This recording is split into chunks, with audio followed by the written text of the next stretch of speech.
강원도 깊은 산골 한겨울 밤이었습니다. 크르릉 크르릉 낮게 으르렁거리는 소리가 어둠 속에서 울려 퍼졌습니다. 달빛 아래 드러난 것은 산적 무리였지요.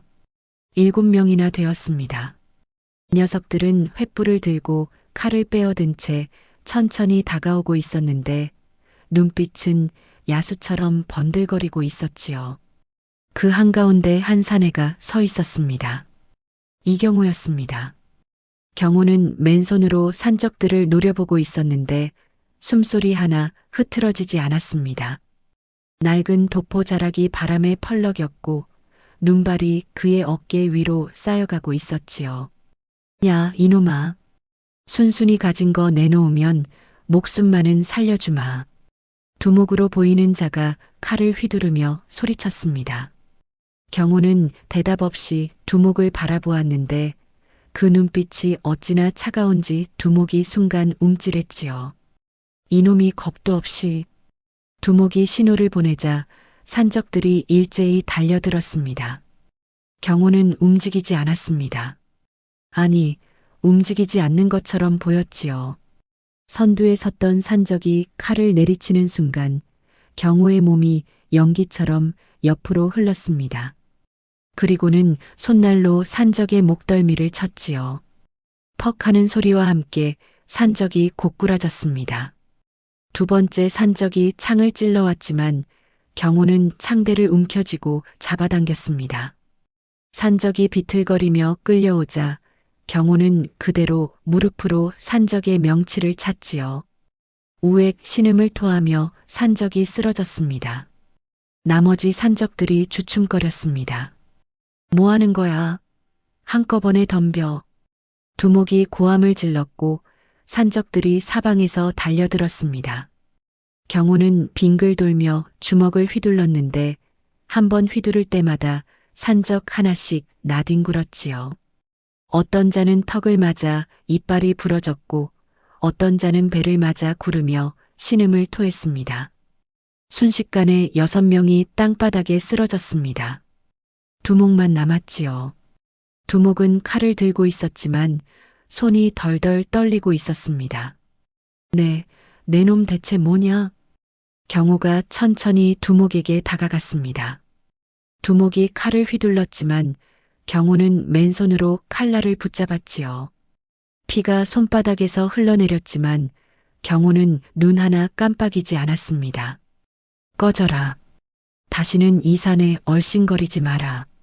경호가 낮게 으르렁거렸습니다. 두목은 칼을 버리고 도망치기 시작했고 쓰러져 있던 산적들도 비틀거리며 일어나 뒤따라 달아났지요. 경호는 피 묻은 손을 눈으로 닦았습니다. 그리고는 고개를 들어 하늘을 올려다보았는데 눈발이 그의 얼굴을 사정없이 때렸지요. 그때였습니다. 과거의 기억이 밀려왔습니다. 5년 전 북방의 전장이었지요. 경호는 조선 최고의 선봉장이었습니다. 그의 창 앞에서 적군은 추풍낙엽처럼 쓰러져 갔고 병사들은 그를 따라 죽음도 두려워하지 않았지요. 하나 그날 모든 것이 무너졌습니다. 장군님, 퇴각 명령입니다. 병조판서 어른께서 지원군을 보내지 않으셨습니다. 부장이 피를 흘리며 달려와 외쳤습니다. 경호는 귀를 의심했지요. 지원군이 없다면 여기 있는 3,000명은 모두 죽는 것이었습니다. 그럴 리가 없다. 병조판서께서 직접 지원군을 약속하셨단 말이다. 적의 포위망이 좁혀지고 있습니다. 장군님, 퇴각해야 합니다. 경호는 이를 악물었습니다. 하나 이미 늦었지요. 사방에서 적군이 밀려들었고 병사들이 하나둘 쓰러져 갔습니다. 피가 강처럼 흘렀고 비명소리가 하늘을 찔렀지요. 장군님을 지켜라. 부하들이 경호 앞에 몸을 던졌습니다. 칼을 맞고 창에 찔리면서도 경호를 지키려 했지요. 경호는 미친 듯이 칼을 휘둘렀지만 쓰러지는 부하들을 막을 수 없었습니다. 안 돼, 안 돼. 경호가 절규했습니다. 하나 부하들은 하나둘 눈을 감았고 마지막 남은 부장이 피를 토하며 경호의 손을 잡았지요. 장군님, 살아남으십시오. 반드시. 부장의 손에서 힘이 빠졌습니다. 경호는 홀로 남았습니다. 피투성이가 된 채 적진을 뚫고 살아남았지만 그를 기다린 것은 더 끔찍한 운명이었지요. 이경호는 적과 내통하여 아군을 전멸시킨 역적이다. 병조판서 윤대감이 조정에 고했고 경호는 역적의 누명을 썼습니다.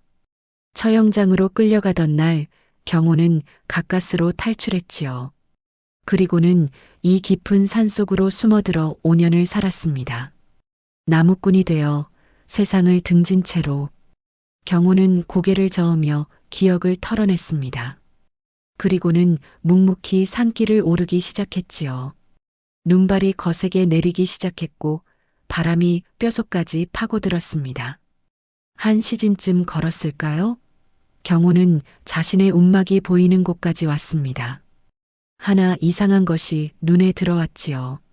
문 앞에 무언가 쓰러져 있었습니다.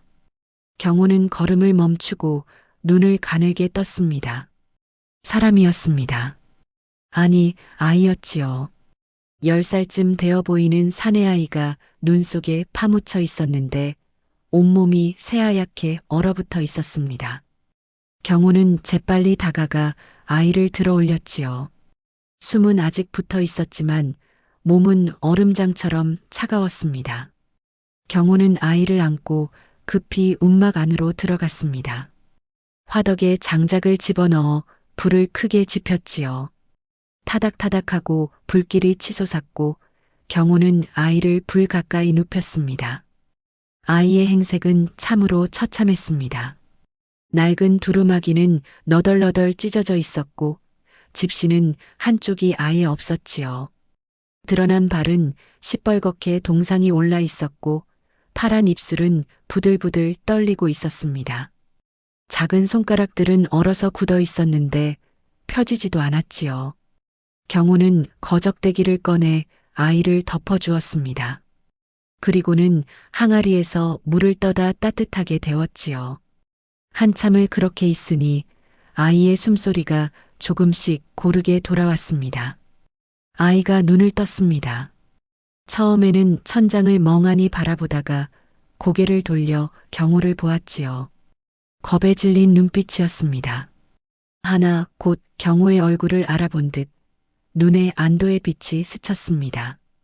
경호는 따뜻한 물을 아이 입에 조금씩 넣어 주었습니다. 천천히 마셔라. 아이는 물을 삼키며 눈물을 뚝뚝 흘렸습니다.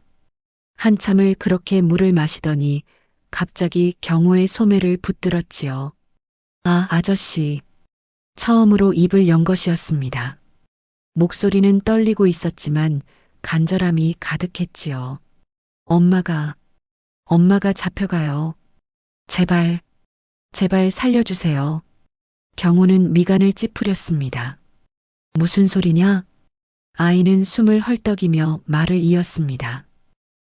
조판관이 우리 집에 왔어요. 엄마를, 말을 잇지 못하고 흐느끼기 시작했지요. 경호는 아이의 어깨를 붙들고 물었습니다. 진정하고 말해라. 무슨 일이 있었느냐? 아이는 눈물을 훔치며 떨리는 목소리로 말했습니다. 저는 동이라고 해요. 우리 아버지는 한양에서 벼슬을 하셨어요. 아이의 눈에 다시 눈물이 고였습니다. 아버지가 나쁜 짓을 했다고 먼 곳으로 쫓겨가셨어요. 유배라고 했어요. 경호는 고개를 끄덕이며 들었습니다. 아버지는 유배지에서 병이 나서 돌아가셨어요. 아이의 목소리가 떨렸습니다.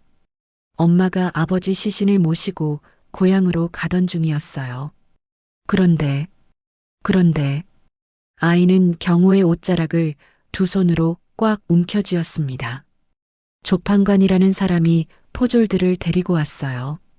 아버지가 가지고 있던 문서를 내놓으라고 했어요. 엄마가 모른다고 하니까 엄마를 때리고 끌고 갔어요. 아이는 목 놓아 울기 시작했습니다. 저만 도망쳤어요. 엄마가 도망치라고 해서 저만 살겠다고 도망쳤어요. 나쁜 놈이에요. 저는 나쁜 놈이에요. 경호는 한참을 아이를 내려다보았습니다. 그 문서가 뭐냐? 아이가 눈물을 닦으며 대답했습니다. 몰라요. 아버지가 돌아가시기 전에 이 문서만은 절대 조판관에게 주면 안 된다고 하셨어요. 이 문서가 있어야 아버지의 억울함을 풀 수 있다고. 경호는 눈을 가늘게 떴습니다. 그래서 그 문서는 어디 있느냐? 아이는 잠시 망설이다가 품속에서 작은 보따리를 꺼냈습니다. 기름종이로 쌓인 문서 꾸러미였지요. 엄마가 저한테 맡겼어요. 이것만은 절대 빼앗기지 말라고. 경호는 문서를 받아 펼쳐보았습니다. 순간 경호의 눈이 커졌지요. 이건 문서에는 병조판서 윤대감의 비리가 낱낱이 적혀 있었습니다. 군량미 횡령, 적과의 내통, 그리고 5년 전 북방 전투에서 지원군을 고의로 보내지 않은 사실까지. 경호의 손이 떨렸습니다. 이 문서, 내 아버지가 쓴 것이냐? 아이가 고개를 끄덕였습니다. 아버지는 병조의 관원이셨어요. 윤대감의 비리를 알게 되셔서 그래서 누명을 쓰고 유배를 가셨대요. 경호는 문서를 꽉 쥐었습니다. 5년 전 자신의 부하들을 죽게 만든 원흉, 자신에게 역적의 누명을 씌운 자, 그 증거가 지금 자신의 손에 들려 있었습니다. 아이가 다시 경호의 옷자락을 붙들었습니다. 아저씨, 엄마를 살려주세요. 조판관이 엄마를 죽일 거예요. 문서를 내놓지 않으면. 아이의 눈에서 눈물이 비 오듯 쏟아졌습니다. 저는 엄마밖에 없어요. 아버지도 돌아가시고 엄마마저 잃으면 저는. 경호는 한참을 아이를 내려다보았습니다. 그때 밖에서 소리가 들려왔습니다. 개 짖는 소리, 그리고 사람들의 웅성거리는 소리. 경호는 재빨리 문틈으로 밖을 내다보았습니다. 저 멀리 산 아래쪽에서 횃불 불빛이 여러 개 흔들리며 올라오고 있었습니다. 조판관이 엄마를 죽일 거예요. 아이의 말이 귓가에 맴돌았습니다. 경호는 창문을 닫고 아이에게로 돌아왔습니다. 내 어머니가 잡혀간 곳이 어디냐? 아이가 떨리는 목소리로 대답했습니다. 마을 아래, 관아 옆에 있는 큰 창고예요. 거기에 가뒀어요. 경호는 잠시 생각에 잠겼습니다. 그러다 구석에 놓아두었던 낡은 보따리를 열었는데 그 안에는 녹슨 검 하나가 들어 있었습니다. 선봉장 시절 쓰던 것이었지요. 경호는 검을 집어들고 허리에 찼습니다. 아이가 놀란 눈으로 경호를 올려다보았습니다. 아저씨, 가시는 거예요? 경호는 아이를 보며 물었습니다. 일어날 수 있겠느냐? 아이는 고개를 끄덕였습니다. 하나 곧 불안한 표정으로 경호의 소매를 붙들었지요. 하지만 아저씨, 조판관은 정말 무서운 사람이에요. 무슨 소리냐? 아이는 떨리는 목소리로 말을 이었습니다. 조판관은 병조판서 윤대감의 조카예요. 한양에서 권력이 엄청 세대요. 이 고을 원님도 조판관 앞에서는 고개를 못 들어요. 아이의 눈에 두려움이 어렸습니다. 포졸들도 다 조판관 편이에요. 사또도 조판관 말이면 뭐든지 다 들어줘요. 경호는 미간을 찌푸렸습니다. 그래서 어쩌겠느냐? 내 어머니를 그냥 두고 보겠느냐? 아이는 고개를 세차게 저었습니다. 아니요. 엄마를 구해야 해요.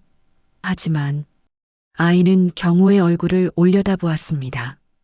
아저씨 혼자서는 위험하지 않을까요?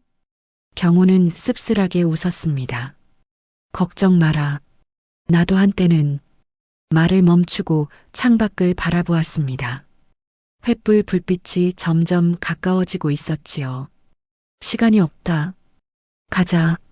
경호는 아이의 손을 잡고 움막을 나섰습니다. 바깥은 눈보라가 거세게 몰아치고 있었고 앞이 잘 보이지 않았지요. 이쪽으로 경호는 익숙한 산길을 따라 걸었습니다. 아이는 비틀거리면서도 경호를 따라왔는데 넘어질 때마다 다시 일어서서 걸었지요. 한참을 내려가던 경호가 걸음을 멈추고 등을 돌려 아이에게 보였습니다. 엎혀라.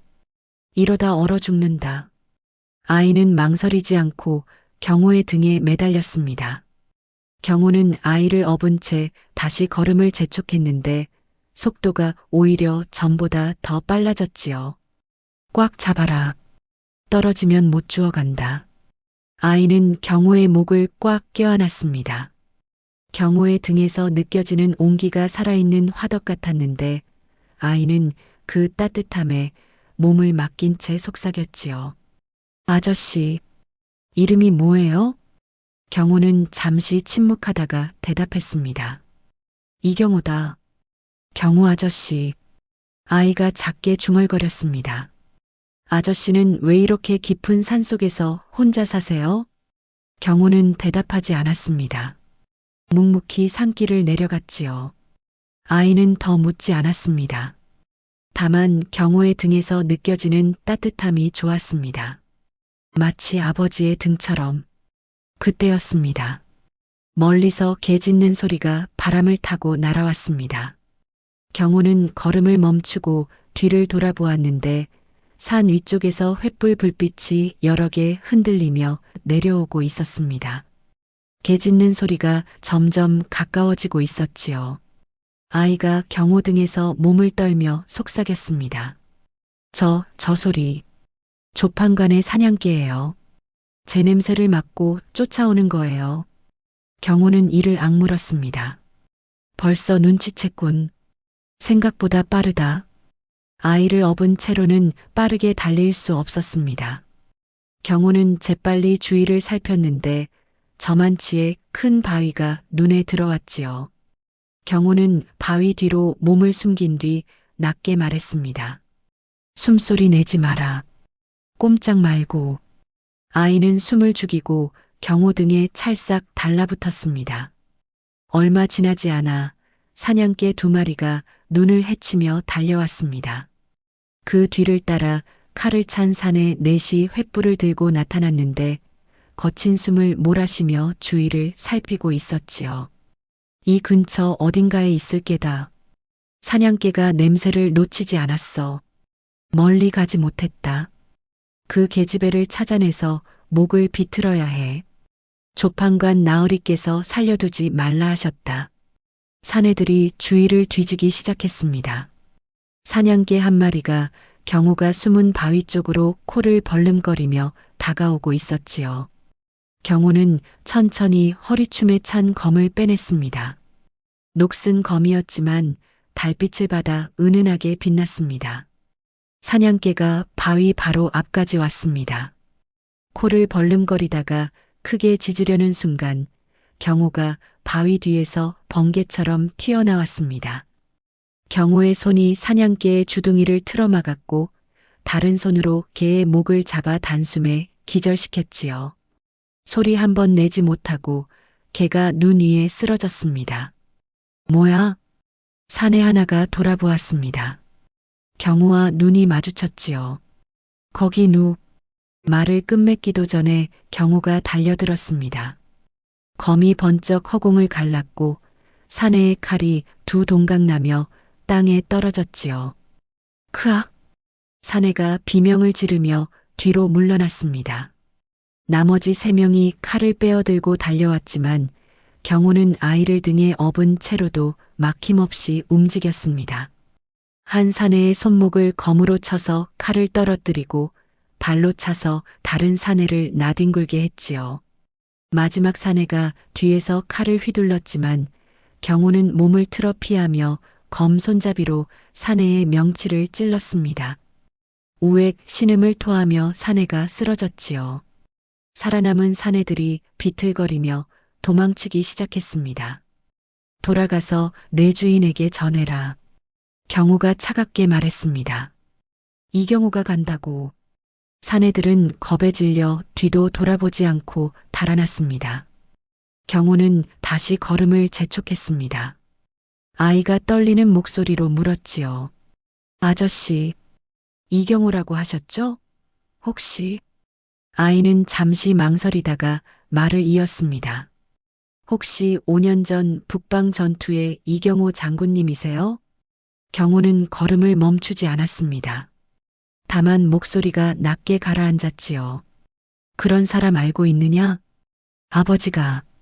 아버지가 말씀하셨어요. 아이의 목소리가 떨렸습니다.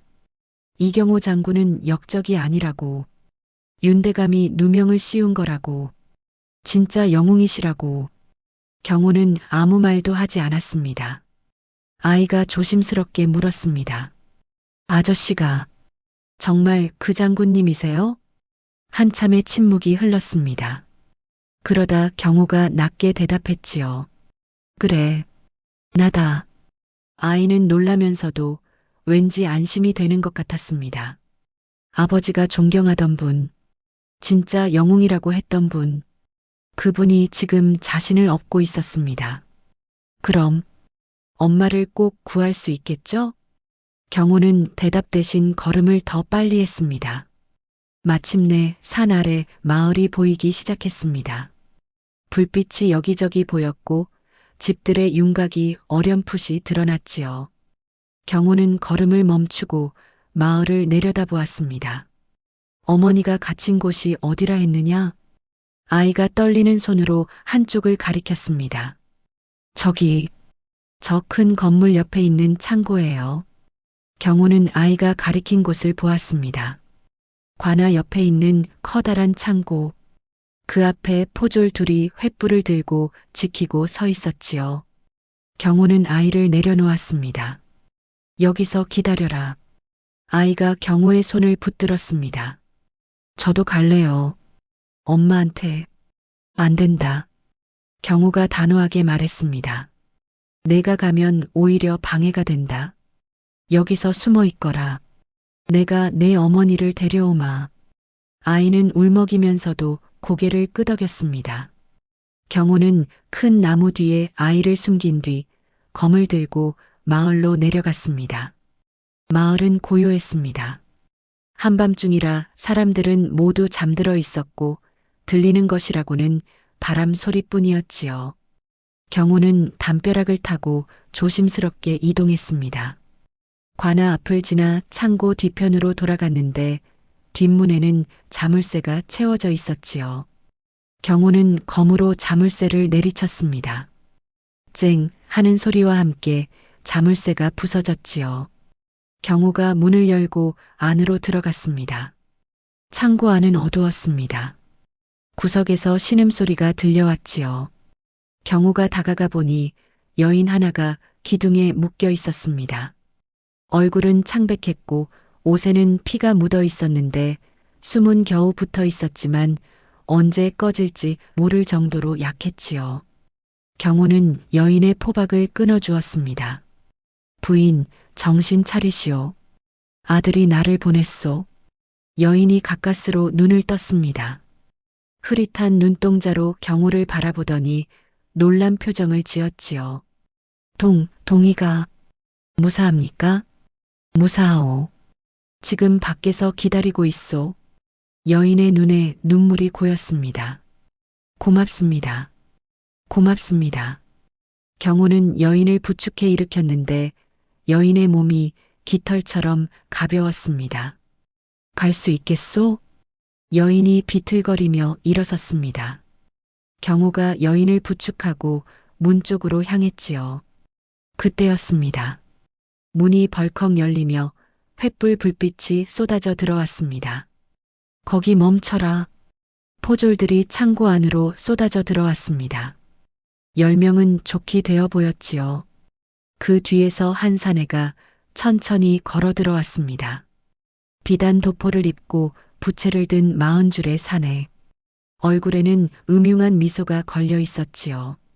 호, 이게 누구신가? 사내가 부채를 펼치며 경호를 위아래로 훑어보았습니다. 5년 전 역적으로 낙인 찍힌 이경호 장군님이 아니신가? 조판관이었습니다. 조판관이 부채를 접으며 경호에게 다가왔습니다. 참으로 오랜만이군. 아니, 처음 뵙는 건가? 5년 전에는 나도 한양에 있었으니. 조판관의 얼굴에 비웃음이 어렸습니다. 듣자 하니 처형장에서 도망쳤다더군. 그래서 이 깊은 산골에 숨어 살고 있었나? 역적의 삶이란 참으로 처량하구먼. 경호는 여인을 등 뒤로 밀어내며 검을 들어 올렸습니다. 비켜라. 이 여인은 내가 데리고 간다. 조판관이 킥킥 웃었습니다. 역적 주제에 영웅 행세를 하려드나? 세상 참 우습군. 조판관이 손을 들어 신호를 보냈습니다. 저자를 잡아라. 살아서든 죽어서든 상관없다. 강원도 깊은 산골, 한겨울 밤이었습니다. 크르릉 크르릉, 낮게 으르렁거리는 소리가 어둠 속에서 울려 퍼졌습니다. 달빛 아래 드러난 것은 산적물이었지요. 7명이나 되었습니다. 녀석들은 횃불을 들고 칼을 빼어든 채 천천히 다가오고 있었는데 눈빛은 야수처럼 번들거리고 있었지요. 그 한가운데 한 사내가 서 있었습니다. 이경호였습니다. 경호는 맨손으로 산적들을 노려보고 있었는데 숨소리 하나 흐트러지지 않았습니다. 낡은 도포 자락이 바람에 펄럭였고 눈발이 그의 어깨 위로 쌓여가고 있었지요. 야, 이놈아. 순순히 가진 거 내놓으면 목숨만은 살려주마. 두목으로 보이는 자가 칼을 휘두르며 소리쳤습니다. 경호는 대답 없이 두목을 바라보았는데 그 눈빛이 어찌나 차가운지 두목이 순간 움찔했지요. 이놈이 겁도 없이. 두목이 신호를 보내자 산적들이 일제히 달려들었습니다. 경호는 움직이지 않았습니다. 아니, 움직이지 않는 것처럼 보였지요. 선두에 섰던 산적이 칼을 내리치는 순간 경호의 몸이 연기처럼 옆으로 흘렀습니다. 그리고는 손날로 산적의 목덜미를 쳤지요. 퍽 하는 소리와 함께 산적이 고꾸라졌습니다. 두 번째 산적이 창을 찔러왔지만 경호는 창대를 움켜쥐고 잡아당겼습니다. 산적이 비틀거리며 끌려오자 경호는 그대로 무릎으로 산적의 명치를 찼지요. 우액 신음을 토하며 산적이 쓰러졌습니다. 나머지 산적들이 주춤거렸습니다. 뭐 하는 거야? 한꺼번에 덤벼.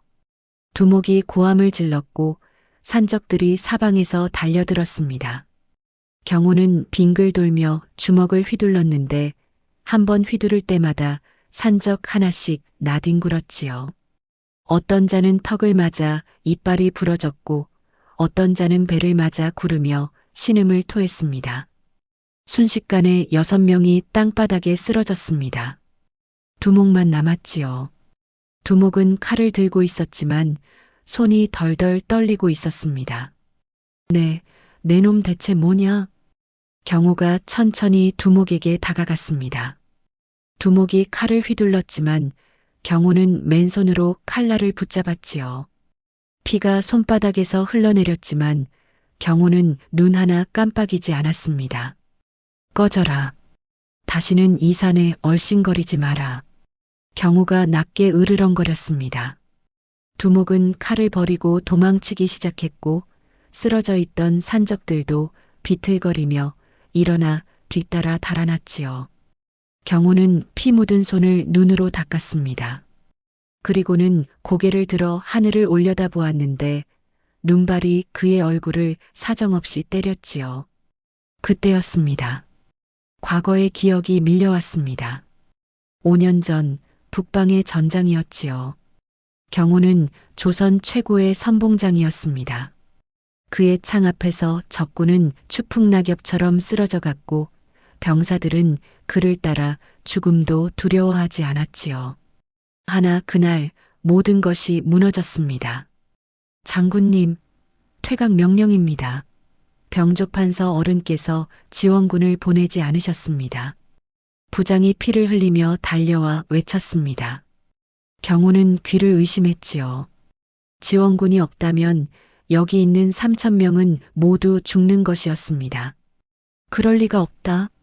병조판서께서 직접 지원군을 약속하셨단 말이다. 적의 포위망이 좁혀지고 있습니다. 장군님, 퇴각해야 합니다. 경호는 이를 악물었습니다. 하나 이미 늦었지요. 사방에서 적군이 밀려들었고 병사들이 하나둘 쓰러져 갔습니다. 피가 강처럼 흘렀고 비명소리가 하늘을 찔렀지요. 장군님을 지켜라. 부하들이 경호 앞에 몸을 던졌습니다. 칼을 맞고 창에 찔리면서도 경호를 지키려 했지요. 경호는 미친 듯이 칼을 휘둘렀지만 쓰러지는 부하들을 막을 수 없었습니다. 안 돼, 안 돼. 경호가 절규했습니다. 하나 부하들은 하나둘 눈을 감았고 마지막 남은 부장이 피를 토하며 경호의 손을 잡았지요. 장군님, 살아남으십시오. 반드시. 부장의 손에서 힘이 빠졌습니다. 경호는 홀로 남았습니다. 피투성이가 된 채 적진을 뚫고 살아남았지만 그를 기다린 것은 더 끔찍한 운명이었지요. 이경호는 적과 내통하여 아군을 전멸시킨 역적이다. 병조판서 윤대감이 조정에 고했고 경호는 역적의 누명을 썼습니다. 처형장으로 끌려가던 날 경호는 가까스로 탈출했지요. 그리고는 이 깊은 산속으로 숨어들어 5년을 살았습니다. 나무꾼이 되어 세상을 등진 채로 경호는 고개를 저으며 기억을 털어냈습니다. 그리고는 묵묵히 산길을 오르기 시작했지요. 눈발이 거세게 내리기 시작했고 바람이 뼛속까지 파고들었습니다. 한 시즌쯤 걸었을까요? 경호는 자신의 움막이 보이는 곳까지 왔습니다. 하나 이상한 것이 눈에 들어왔지요. 문 앞에 무언가 쓰러져 있었습니다. 경호는 걸음을 멈추고 눈을 가늘게 떴습니다. 사람이었습니다. 아니, 아이였지요. 10살쯤 되어 보이는 사내아이가 눈 속에 파묻혀 있었는데 온몸이 새하얗게 얼어붙어 있었습니다. 경호는 재빨리 다가가 아이를 들어 올렸지요. 숨은 아직 붙어 있었지만 몸은 얼음장처럼 차가웠습니다. 경호는 아이를 안고 급히 움막 안으로 들어갔습니다. 화덕에 장작을 집어넣어 불을 크게 지폈지요.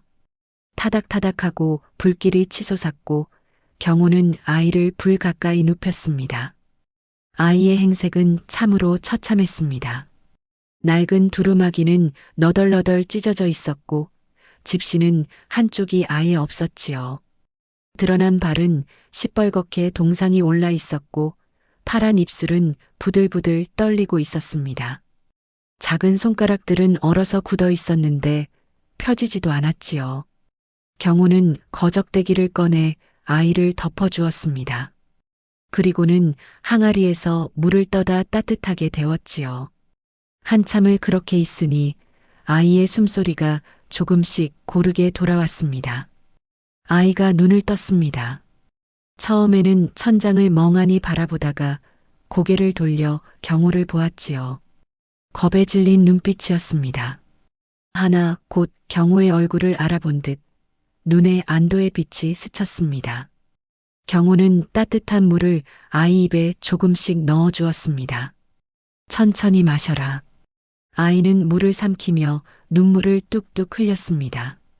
한참을 그렇게 물을 마시더니 갑자기 경호의 소매를 붙들었지요.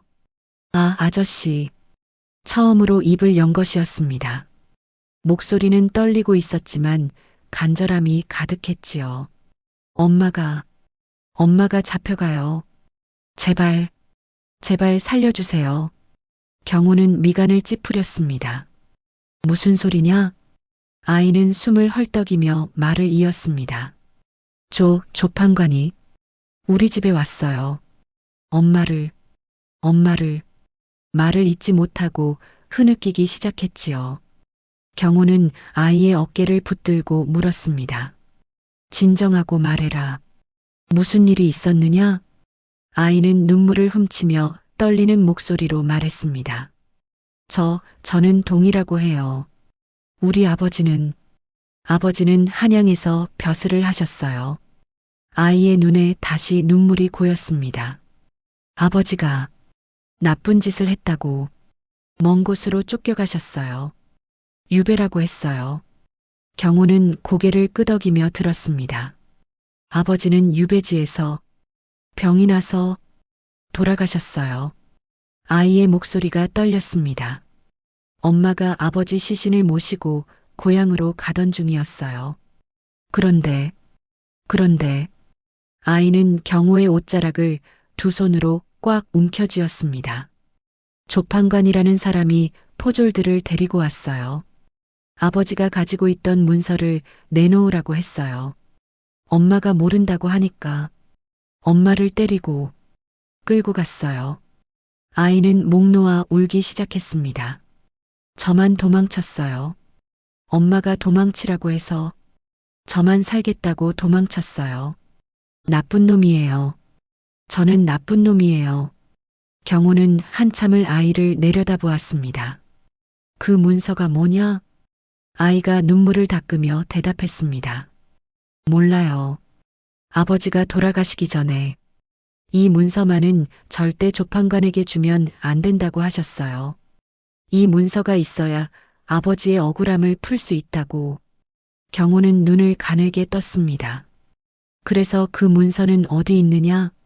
아이는 잠시 망설이다가 품속에서 작은 보따리를 꺼냈습니다. 기름종이로 쌓인 문서 꾸러미였지요. 엄마가 저한테 맡겼어요. 이것만은 절대 빼앗기지 말라고. 경호는 문서를 받아 펼쳐보았습니다. 순간 경호의 눈이 커졌지요. 이건 문서에는 병조판서 윤대감의 비리가 낱낱이 적혀 있었습니다. 군량미 횡령, 적과의 내통, 그리고 5년 전 북방 전투에서 지원군을 고의로 보내지 않은 사실까지. 경호의 손이 떨렸습니다. 이 문서, 내 아버지가 쓴 것이냐? 아이가 고개를 끄덕였습니다. 아버지는 병조의 관원이셨어요. 윤대감의 비리를 알게 되셔서 그래서 누명을 쓰고 유배를 가셨대요. 경호는 문서를 꽉 쥐었습니다. 5년 전 자신의 부하들을 죽게 만든 원흉, 자신에게 역적의 누명을 씌운 자, 그 증거가 지금 자신의 손에 들려 있었습니다. 아이가 다시 경호의 옷자락을 붙들었습니다. 아저씨, 엄마를 살려주세요. 조판관이 엄마를 죽일 거예요. 문서를 내놓지 않으면. 아이의 눈에서 눈물이 비오듯 쏟아졌습니다. 저는 엄마밖에 없어요. 아버지도 돌아가시고 엄마마저 잃으면 경호는 한참을 아이를 내려다보았습니다. 그때 밖에서 소리가 들려왔습니다. 개 짖는 소리, 그리고 사람들의 웅성거리는 소리. 경호는 재빨리 문틈으로 밖을 내다보았습니다. 저 멀리 산 아래쪽에서 횃불 불빛이 여러 개 흔들리며 올라오고 있었습니다. 조판관이 엄마를 죽일 거예요. 아이의 말이 귓가에 맴돌았습니다. 경호는 창문을 닫고 아이에게로 돌아왔습니다. 내 어머니가 잡혀간 곳이 어디냐? 아이가 떨리는 목소리로 대답했습니다. 마을 아래, 관아 옆에 있는 큰 창고예요. 거기에 가뒀어요. 경호는 잠시 생각에 잠겼습니다. 그러다 구석에 놓아두었던 낡은 보따리를 열었는데 그 안에는 녹슨 검 하나가 들어 있었습니다. 선봉장 시절 쓰던 것이었지요. 경호는 검을 집어들고 허리에 찼습니다. 아이가 놀란 눈으로 경호를 올려다보았습니다. 아저씨, 가시는 거예요? 경호는 아이를 보며 물었습니다. 일어날 수 있겠느냐? 아이는 고개를 끄덕였습니다. 하나 곧 불안한 표정으로 경호의 소매를 붙들었지요. 하지만 아저씨, 조판관은 정말 무서운 사람이에요. 무슨 소리냐? 아이는 떨리는 목소리로 말을 이었습니다. 조판관은 병조판서 윤대감의 조카예요. 한양에서 권력이 엄청 세대요. 이 고을 원님도 조판관 앞에서는 고개를 못 들어요. 아이의 눈에 두려움이 어렸습니다. 포졸들도 다 조판관 편이에요. 사또도 조판관 말이면 뭐든지 다 들어줘요. 경우는 미간을 찌푸렸습니다. 그래서 어쩌겠느냐? 내 어머니를 그냥 두고 보겠느냐? 아이는 고개를 세차게 저었습니다. 아니요. 엄마를 구해야 해요. 하지만 아이는 경호의 얼굴을 올려다보았습니다. 아저씨 혼자서는 위험하지 않을까요? 경호는 씁쓸하게 웃었습니다. 걱정 마라. 나도 한때는 말을 멈추고 창밖을 바라보았습니다. 횃불 불빛이 점점 가까워지고 있었지요. 시간이 없다. 가자. 경호는 아이의 손을 잡고 움막을 나섰습니다. 바깥은 눈보라가 거세게 몰아치고 있었고 앞이 잘 보이지 않았지요. 이쪽으로 경호는 익숙한 산길을 따라 걸었습니다. 아이는 비틀거리면서도 경호를 따라왔는데 넘어질 때마다 다시 일어서서 걸었지요. 한참을 내려가던 경호가 걸음을 멈추고 등을 돌려 아이에게 보였습니다. 엎혀라. 이러다 얼어 죽는다. 아이는 망설이지 않고 경호의 등에 매달렸습니다.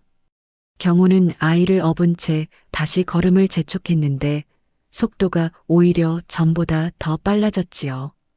꽉 잡아라. 떨어지면 못 주워간다. 아이는 경호의 목을 꽉 껴안았습니다. 경호의 등에서 느껴지는 온기가 살아있는 화덕 같았는데 아이는 그 따뜻함에 몸을 맡긴 채 속삭였지요. 아저씨, 이름이 뭐예요? 경호는 잠시 침묵하다가 대답했습니다. 이경호다. 경호 아저씨. 아이가 작게 중얼거렸습니다. 아저씨는 왜 이렇게 깊은 산속에서 혼자 사세요? 경호는 대답하지 않았습니다. 묵묵히 산길을 내려갔지요. 아이는 더 묻지 않았습니다. 다만 경호의 등에서 느껴지는 따뜻함이 좋았습니다. 마치 아버지의 등처럼. 그때였습니다. 멀리서 개 짖는 소리가 바람을 타고 날아왔습니다. 경호는 걸음을 멈추고 뒤를 돌아보았는데 산 위쪽에서 횃불 불빛이 여러 개 흔들리며 내려오고 있었습니다. 개 짖는 소리가 점점 가까워지고 있었지요. 아이가 경호 등에서 몸을 떨며 속삭였습니다. 저 소리. 조판관의 사냥개예요. 제 냄새를 맡고 쫓아오는 거예요. 경호는 이를 악물었습니다. 벌써 눈치챘군. 생각보다 빠르다. 아이를 업은 채로는 빠르게 달릴 수 없었습니다. 경호는 재빨리 주위를 살폈는데 저만치의 큰 바위가 눈에 들어왔지요. 경호는 바위 뒤로 몸을 숨긴 뒤 낮게 말했습니다. 숨소리 내지 마라. 꼼짝 말고. 아이는 숨을 죽이고 경호 등에 찰싹 달라붙었습니다. 얼마 지나지 않아 사냥개 2마리가 눈을 헤치며 달려왔습니다. 그 뒤를 따라 칼을 찬 사내 넷이 횃불을 들고 나타났는데 거친 숨을 몰아쉬며 주위를 살피고 있었지요. 이 근처 어딘가에 있을 게다. 사냥개가 냄새를 놓치지 않았어. 멀리 가지 못했다. 그 계집애를 찾아내서 목을 비틀어야 해. 조판관 나으리께서 살려두지 말라 하셨다. 사내들이 주위를 뒤지기 시작했습니다. 사냥개 1마리가 경호가 숨은 바위 쪽으로 코를 벌름거리며 다가오고 있었지요. 경호는 천천히 허리춤에 찬 검을 빼냈습니다. 녹슨 검이었지만 달빛을 받아 은은하게 빛났습니다. 사냥개가 바위 바로 앞까지 왔습니다. 코를 벌름거리다가 크게 짖으려는 순간 경호가 바위 뒤에서 번개처럼 튀어나왔습니다. 경호의 손이 사냥개의 주둥이를 틀어막았고 다른 손으로 개의 목을 잡아 단숨에 기절시켰지요. 소리 한 번 내지 못하고 개가 눈 위에 쓰러졌습니다. 뭐야? 사내 하나가 돌아보았습니다. 경우와 눈이 마주쳤지요. 거기 말을 끝맺기도 전에 경우가 달려들었습니다. 검이 번쩍 허공을 갈랐고 사내의 칼이 두 동강 나며 땅에 떨어졌지요. 크악! 사내가 비명을 지르며 뒤로 물러났습니다. 나머지 세 명이 칼을 빼어들고 달려왔지만 경우는 아이를 등에 업은 채로도 막힘없이 움직였습니다. 한 사내의 손목을 검으로 쳐서 칼을 떨어뜨리고 발로 차서 다른 사내를 나뒹굴게 했지요. 마지막 사내가 뒤에서 칼을 휘둘렀지만 경우는 몸을 틀어 피하며 검 손잡이로 사내의 명치를 찔렀습니다. 우액 신음을 토하며 사내가 쓰러졌지요. 살아남은 사내들이 비틀거리며 도망치기 시작했습니다. 돌아가서 내 주인에게 전해라. 경우가 차갑게 말했습니다. 이경우가 간다고. 사내들은 겁에 질려 뒤도 돌아보지 않고 달아났습니다. 경우는 다시 걸음을 재촉했습니다. 아이가 떨리는 목소리로 물었지요. 아저씨, 이경우라고 하셨죠? 혹시? 아이는 잠시 망설이다가 말을 이었습니다. 혹시 5년 전 북방 전투의 이경우 장군님이세요? 경우는 걸음을 멈추지 않았습니다. 다만 목소리가 낮게 가라앉았지요. 그런 사람 알고 있느냐? 아버지가 말씀하셨어요. 아이의 목소리가 떨렸습니다. 이경호 장군은 역적이 아니라고. 윤대감이 누명을 씌운 거라고. 진짜 영웅이시라고. 경호는 아무 말도 하지 않았습니다. 아이가 조심스럽게 물었습니다. 아저씨가 정말 그 장군님이세요? 한참의 침묵이 흘렀습니다. 그러다 경호가 낮게 대답했지요. 그래, 나다. 아이는 놀라면서도 왠지 안심이 되는 것 같았습니다. 아버지가 존경하던 분, 진짜 영웅이라고 했던 분, 그분이 지금 자신을 업고 있었습니다. 그럼 엄마를 꼭 구할 수 있겠죠? 경호는 대답 대신 걸음을 더 빨리 했습니다. 마침내 산 아래 마을이 보이기 시작했습니다. 불빛이 여기저기 보였고 집들의 윤곽이 어렴풋이 드러났지요. 경호는 걸음을 멈추고 마을을 내려다보았습니다. 어머니가 갇힌 곳이 어디라 했느냐? 아이가 떨리는 손으로 한쪽을 가리켰습니다. 저기, 저 큰 건물 옆에 있는 창고예요. 경호는 아이가 가리킨 곳을 보았습니다. 관아 옆에 있는 커다란 창고. 그 앞에 포졸 둘이 횃불을 들고 지키고 서 있었지요. 경호는 아이를 내려놓았습니다. 여기서 기다려라. 아이가 경호의 손을 붙들었습니다. 저도 갈래요. 엄마한테. 안 된다. 경호가 단호하게 말했습니다. 내가 가면 오히려 방해가 된다. 여기서 숨어 있거라. 내가 내 어머니를 데려오마. 아이는 울먹이면서도 고개를 끄덕였습니다. 경호는 큰 나무 뒤에 아이를 숨긴 뒤 검을 들고 마을로 내려갔습니다. 마을은 고요했습니다. 한밤중이라 사람들은 모두 잠들어 있었고 들리는 것이라고는 바람 소리뿐이었지요. 경호는 담벼락을 타고 조심스럽게 이동했습니다. 관아 앞을 지나 창고 뒤편으로 돌아갔는데 뒷문에는 자물쇠가 채워져 있었지요. 경호는 검으로 자물쇠를 내리쳤습니다. 쨍 하는 소리와 함께 자물쇠가 부서졌지요. 경호가 문을 열고 안으로 들어갔습니다. 창고 안은 어두웠습니다. 구석에서 신음소리가 들려왔지요.